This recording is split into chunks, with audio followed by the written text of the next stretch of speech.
Em uma noite silenciosa, o rei Davi viu algo que não deveria.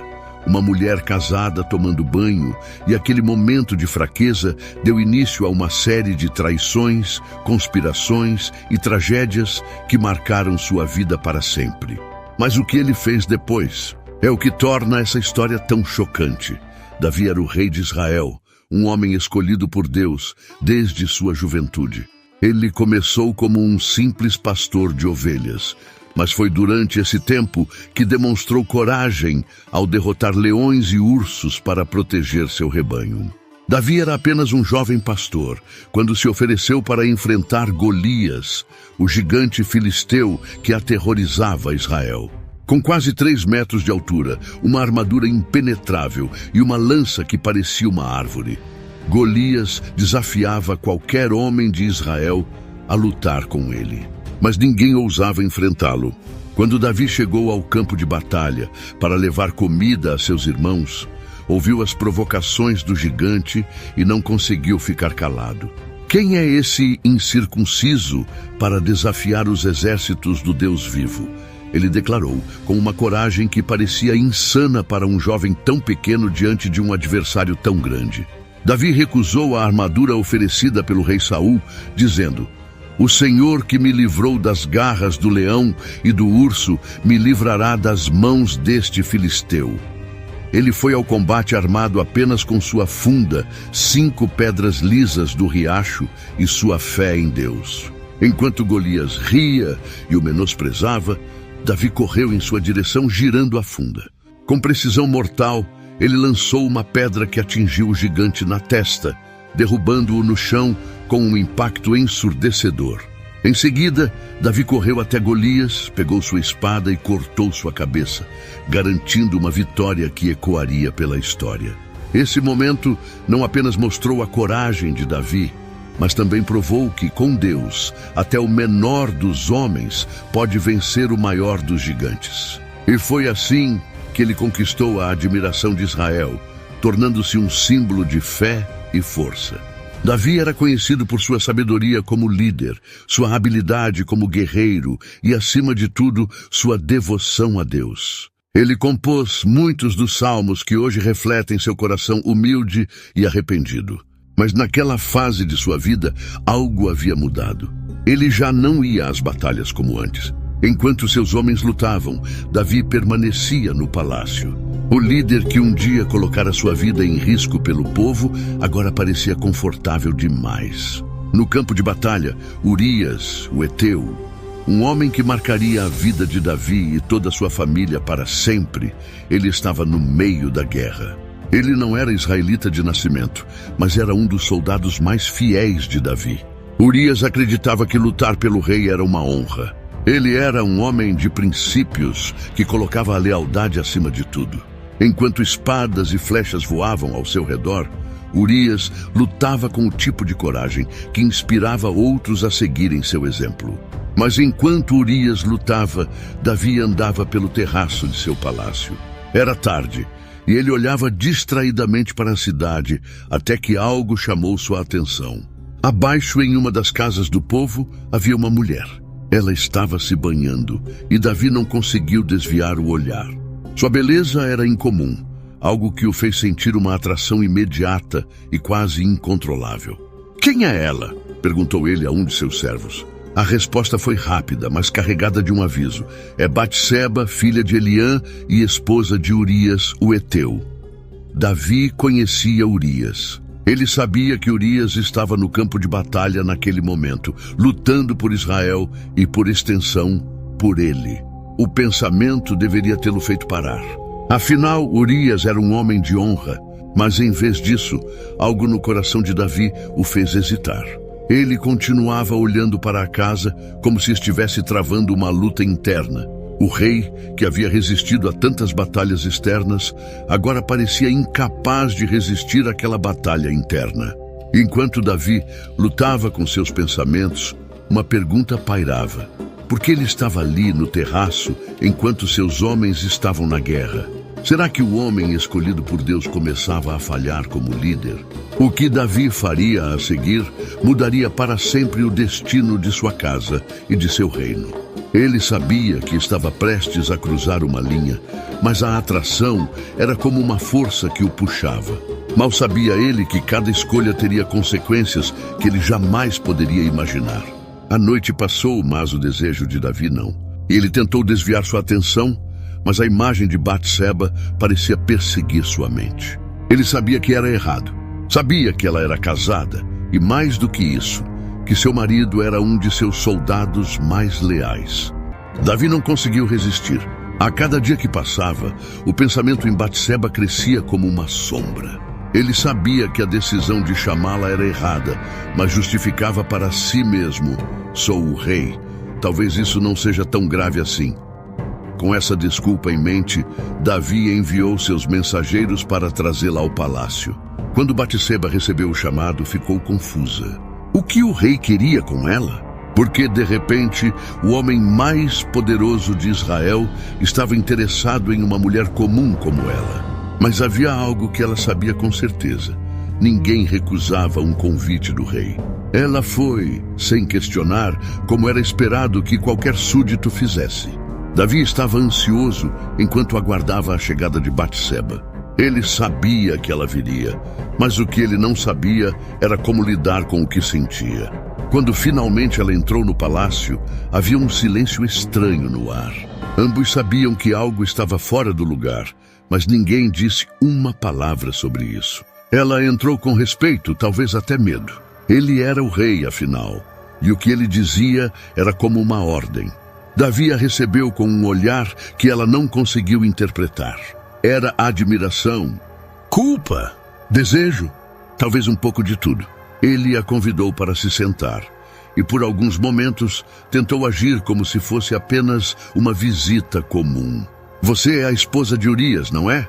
Perguntou Davi, mesmo já sabendo a resposta. Por um instante, o nome de Urias pairou entre eles como uma barreira que Davi sabia que não deveria atravessar. Urias, o guerreiro fiel que naquele momento estava no campo de batalha, lutando por Israel e por seu rei. Mas Davi ignorou esse pensamento. Ele desviou a conversa para algo mais leve, tentando deixar Batseba confortável. Você é muito respeitada. Seu marido é um grande homem, ele disse, enquanto a observava com atenção. Ela agradeceu educadamente, mas estava claro que estava desconfortável. Ela não entendia por que havia sido chamada ali. E talvez, em algum lugar dentro dela, começava a surgir uma suspeita. Davi, porém, não era um homem comum. Ele sabia como usar as palavras. Sua posição como rei, combinada com seu carisma natural, fazia com que ele fosse quase irresistível. Ele começou a falar sobre coisas simples, mas aos poucos o tom mudou. Ele começou a elogiar sua beleza. Você é uma mulher extraordinária, Batseba. É fácil entender por que Urias é tão devoto a você. Ela ficou em silêncio, talvez tentando decidir o que aquilo significava. Mas as intenções de Davi logo ficaram claras. Ele se aproximou e naquele momento Batseba percebeu que não havia saída. Ele era o rei. Recusar um pedido ou mesmo resistir era algo que poderia trazer consequências imprevisíveis. Davi sabia que ela estava vulnerável. Ele sabia que naquele momento tinha o poder de decidir como aquilo terminaria. Mas ele não parou. Ele seguiu em frente, cruzando uma linha que jamais poderia ser apagada. Davi se aproximou, quebrando a distância que havia entre ele e Batseba. Seus olhos estavam fixos nela, e suas palavras começaram a diminuir, substituídas por um silêncio pesado, que dizia mais do que qualquer discurso poderia transmitir. Batseba estava vulnerável. Ela sabia que estava diante do homem mais poderoso de Israel, alguém que poderia decidir o destino dela com uma única palavra. Ele era o rei, mas naquele momento não era o líder justo que seu povo conhecia. Era um homem dominado pelo desejo. Quando Davi a tocou pela primeira vez, Batseba não protestou. Não porque desejasse aquilo, mas porque sabia que não tinha escolha. Era o peso do poder absoluto. Ele a segurou com firmeza, mas também com um cuidado que parecia contradizer o pecado que estava prestes a cometer. Para Davi, aquele momento era um misto de desejo e justificativa. Ele sabia que era errado, mas permitiu que seu coração o enganasse como se fosse algo inevitável, algo que ele não podia controlar. Naquele quarto, o que começou como palavras foi se transformando em algo mais profundo, mais intenso e mais perigoso. Foi um momento em que os limites foram ultrapassados, onde o desejo sobrepôs a razão e o poder sobrepôs a moralidade. Foi o tipo de ato que carrega em si uma marca que nunca desaparece. Para Batseba, era impossível esquecer a sensação de ser levada a algo que ela não queria, mas que não poderia recusar. Para Davi, o peso daquele momento ficaria escondido em seu coração, como uma sombra que ele tentaria ignorar. Quando tudo terminou, havia um silêncio esmagador. Davi observava Batseba se vestir, e pela primeira vez parecia perceber o que havia feito. Mas ele não disse nada. Ele era o rei, e naquele momento isso parecia suficiente para justificar qualquer coisa.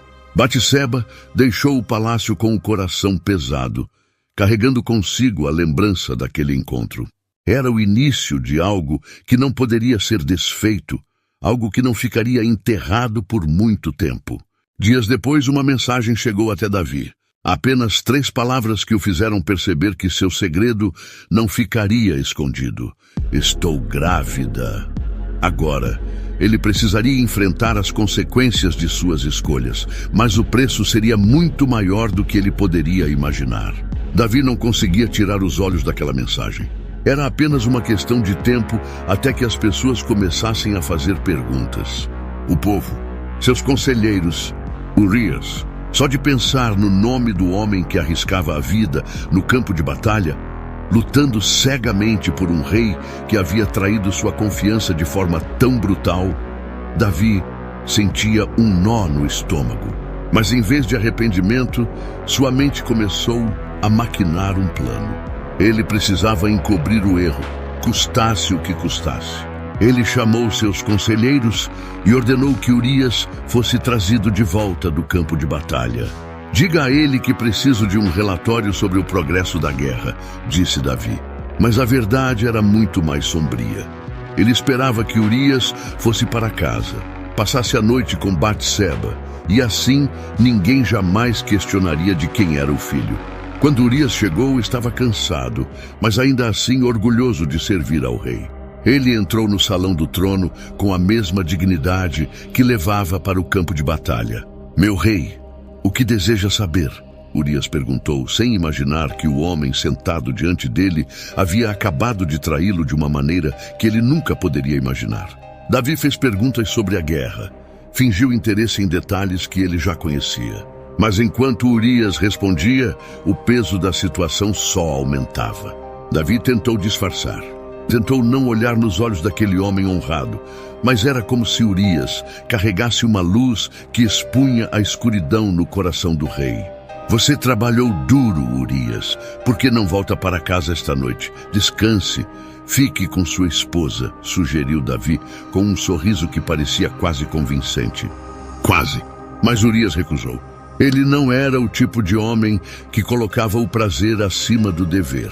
Como posso ir para casa enquanto meus companheiros estão no campo de batalha, arriscando suas vidas? Não, meu rei. Ficarei aqui, no palácio. Foi como se a faca que Davi segurava estivesse virada contra ele. A integridade de Urias era uma afronta silenciosa, a traição de Davi. Cada palavra que saía da boca de Urias parecia um lembrete de que ele era um homem melhor do que o próprio rei. Davi tentou novamente no dia seguinte, oferecendo vinho e insistindo para que Urias descansasse. Mas Urias permaneceu firme. Quando Davi percebeu que não poderia manipulá-lo, algo dentro dele mudou. O homem que um dia escrevera salmos de arrependimento e amor a Deus, agora estava mergulhado em uma escuridão que parecia sem fim. Se Urias não iria encobrir o pecado por vontade própria, Davi faria isso de outra forma. Davi sentou-se em sua mesa. O pergaminho à sua frente parecia mais pesado do que deveria. Ele segurou a pena por um momento, sem conseguir começar. O que ele estava prestes a fazer o atormentaria para toda a vida. A pena tocou o papel e as palavras começaram a surgir, cada uma mais sombria do que a anterior. Sua mão tremia levemente enquanto escrevia, mas ele se forçava a continuar.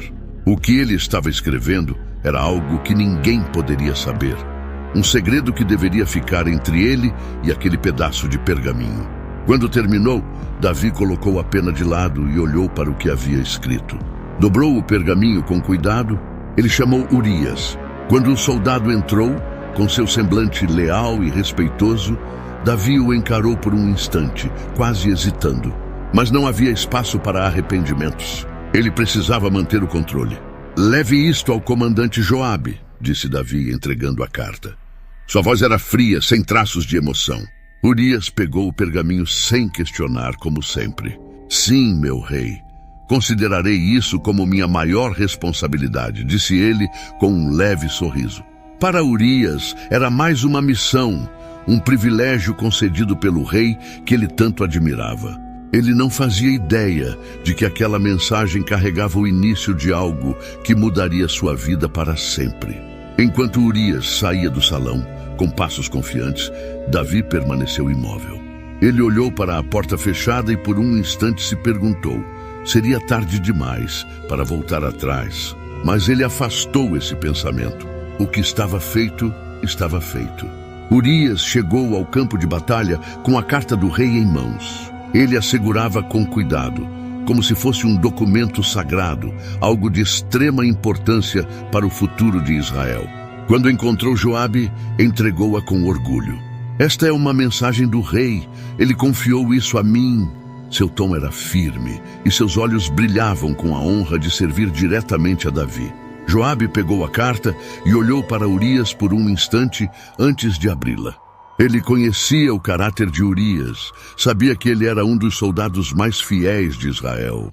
E isso só tornava mais difícil o que estava prestes a descobrir. Ao romper o selo e ler as palavras do rei, Joabe sentiu um calafrio percorrer seu corpo. A cada linha, seu semblante ficava mais sério. Quando chegou ao final, fechou os olhos por um instante, processando o que havia acabado de ler. "Obrigado, Urias", disse com a voz firme.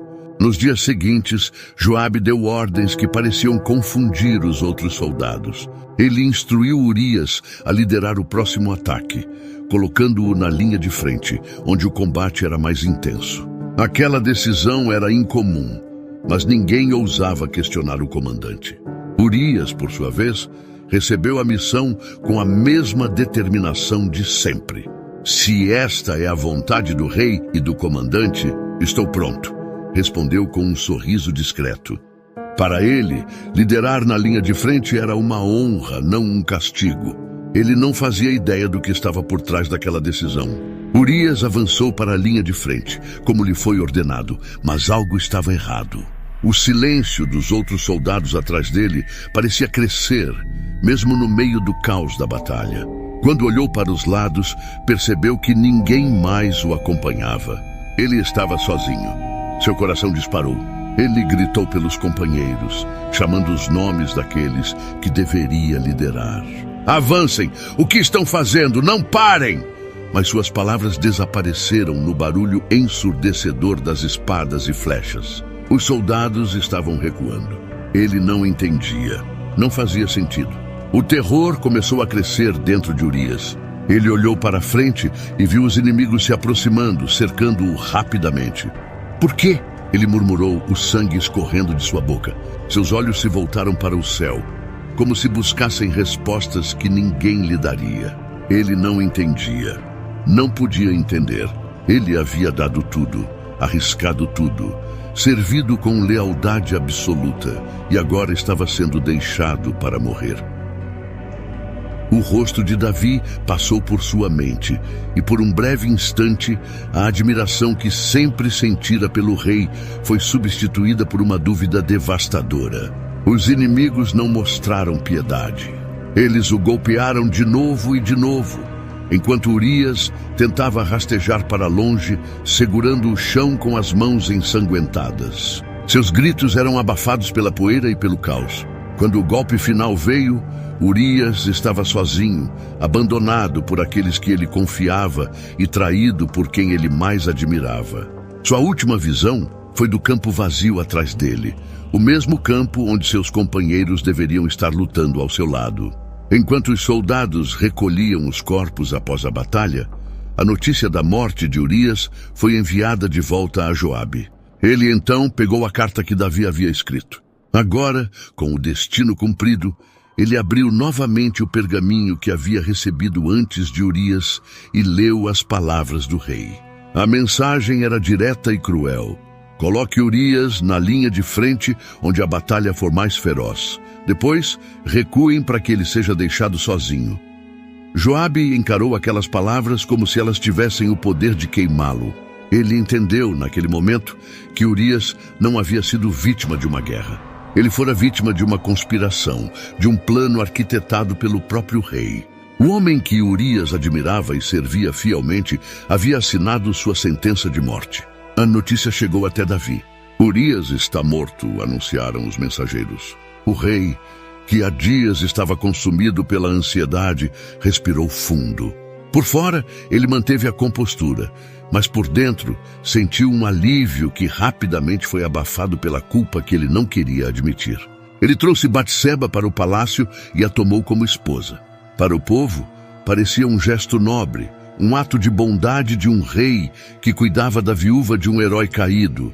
Mas dentro do coração de Davi, ele sabia que seu pecado não poderia ser escondido de Deus. Davi pensava que havia encerrado o problema, mas a justiça de Deus estava apenas começando. O profeta Natã estava prestes a confrontar o rei com uma mensagem que revelaria o verdadeiro preço de suas escolhas. E esse preço seria mais alto do que ele jamais imaginou. Dias se passaram desde que Davi recebeu a notícia da morte de Urias. Ele aparentava estar em paz, seguindo com suas responsabilidades como rei e agora marido de Batseba. Para o povo, ele era um líder exemplar, alguém que cuidava até mesmo das viúvas de seus soldados. Mas dentro de Davi, algo estava diferente. À noite, o peso de suas ações o alcançava, mas ele afastava os pensamentos, tentando justificar suas escolhas. Até que o profeta Natã foi enviado por Deus. Natã chegou ao palácio e Davi o recebeu com respeito. Ele sabia que Natã era um homem de Deus, alguém cujas palavras sempre vinham carregadas de sabedoria e propósito. O profeta começou a contar uma história, algo que Davi não esperava. Havia 2 homens em uma cidade, disse Natã. Um era rico e tinha muitas ovelhas e bois. O outro era pobre e tinha apenas uma ovelha pequena que ele amava como uma filha. Ela comia de sua mesa, bebia de seu copo e dormia em seus braços. Mas um dia, o homem rico recebeu um visitante. Em vez de tomar uma de suas próprias ovelhas para preparar uma refeição, ele tomou a ovelha do homem pobre, a única que ele tinha, e a matou para alimentar seu convidado. Davi ouvia com atenção e sua expressão começou a mudar. Ele se levantou de repente, cheio de indignação. Esse homem merece a morte. Como ele pôde fazer algo tão cruel? Ele deve pagar por isso 4 vezes mais. Natã o encarou por um momento antes de dizer as palavras que Davi jamais esqueceria. Você é esse homem. O ar pareceu congelar no salão. Davi ficou em silêncio, incapaz de responder. Natã continuou, agora com um tom mais severo. Assim diz o Senhor: eu te ungi rei sobre Israel e te livrei das mãos de Saul. Eu te dei a casa de teu senhor e as mulheres de teu senhor, e se isso fosse pouco, teria te dado muito mais. Mas por que desprezaste a palavra do Senhor, fazendo o que é mal aos seus olhos? Você matou Urias com a espada dos amonitas e tomou a esposa dele como sua. Cada palavra de Natã era como uma lâmina atravessando o coração de Davi. Ele sabia que não podia negar. Sabia que Deus havia visto tudo, desde o momento em que olhou para Batseba pela primeira vez, até o envio daquela carta que condenou Urias à morte. Natã então anunciou o julgamento de Deus. Agora a espada nunca se afastará de sua casa. O mal surgirá de sua própria família. E o filho que nascer dessa união morrerá. Davi caiu de joelhos. Ele não tentou justificar suas ações, não buscou culpados. Ele sabia que era o único responsável. Pequei contra o Senhor, disse ele com a voz embargada. Foi um momento de arrependimento verdadeiro. Mas ele sabia que o perdão de Deus não apagaria as consequências de seus atos. A profecia de Natã começou a se cumprir rapidamente. O primeiro filho de Davi e Batseba adoeceu gravemente, e apesar das orações e jejuns de Davi, o bebê morreu. A dor que ele sentiu foi indescritível, mas ele aceitou o julgamento como justo. Ele sabia que essa era apenas a primeira de muitas consequências que viriam. Ao longo dos anos, a casa de Davi foi marcada por tragédias. Seus filhos se voltaram uns contra os outros. Amnon, seu primogênito, cometeu um ato terrível contra sua própria irmã, Tamar. E Absalão, outro de seus filhos, conspirou para tomar o trono, criando uma guerra civil que abalou Israel. Cada uma dessas tragédias era um lembrete do peso do pecado de Davi. Ele foi perdoado por Deus, mas as cicatrizes permaneceram. Davi viveu o resto de sua vida com o peso de suas escolhas, mas também com a certeza de que Deus o havia perdoado. Ele escreveu muitos salmos depois desses eventos, expressando sua dor, arrependimento e gratidão pela misericórdia de Deus. Um deles ficou especialmente conhecido. Cria em mim um coração puro, ó Deus, e renova dentro de mim um espírito inabalável. Salmos 51:10. Essa história não é apenas sobre o pecado de Davi, mas sobre a realidade de que até os escolhidos por Deus são falhos. Ela nos lembra que o perdão divino é possível, mas que nossas ações têm consequências que não podemos evitar. Mas essa não foi a única vez que uma traição mudou o curso da história na Bíblia. Nesse vídeo na tela você vai conhecer a história de Sansão e Dalila, um homem com uma força sobre-humana que foi derrotado, mas pela sedução de uma mulher em quem confiava. Quer saber por que Dalila traiu Sansão que o amava? Clique no vídeo ao lado e descubra os detalhes dessa trama cheia de engano e tragédia. Você não vai querer perder.